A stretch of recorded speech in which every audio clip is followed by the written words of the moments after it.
They teased him for his faded jacket. Then a general noticed the patch, and everything changed.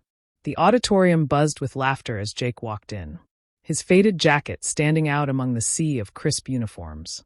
A voice sneered from the back. "Nice hand-me-down, loser." The crowd snickered. Jake clenched his jaw but kept walking, until a sudden hush fell over the room. At the podium, General Vasquez, a decorated officer with sharp eyes and a no-nonsense stance, froze mid-sentence. Her gaze locked onto Jake's sleeve.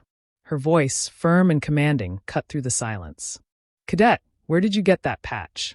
Jake's stomach dropped. This wasn't how today was supposed to go. In just a few minutes, his life would change forever, but not in the way his bullies expected. Jake was used to being invisible. His jacket, the only thing left from his grandfather, was worn at the seams, but precious to him. At the military prep school, it marked him as the scholarship kid, the one who didn't belong. He kept his head down, focusing on his dreams of enlisting, of proving he was more than his frayed edges. General Vasquez stepped down from the stage, silencing the room with a single raised hand. She moved toward Jake, her boots clicking against the floor, her gaze never leaving the faded insignia on his sleeve. "This patch," she said, her voice quieter now, almost reverent, "belonged to the 101st Airborne. Where did you get it?" Jake swallowed. "My grandfather's. He never talked about it." The general's expression shifted, something unreadable flickering in her eyes. Behind Jake, whispers spread. "What's the big deal?" But General Vasquez's next words stunned them all. "This patch was worn by one of the bravest soldiers I ever served with. He saved my entire unit." She turned to the crowd, her voice like steel.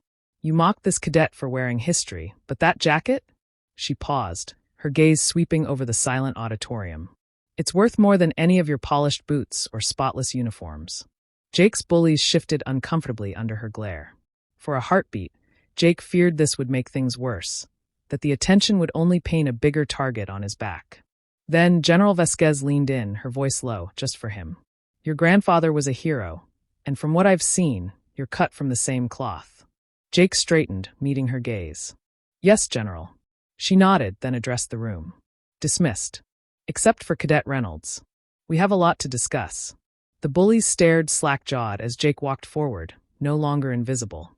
Later, as Jake left the auditorium, the same boy who'd mocked him earlier hesitated, then muttered, "Sorry, man." Jake just smiled.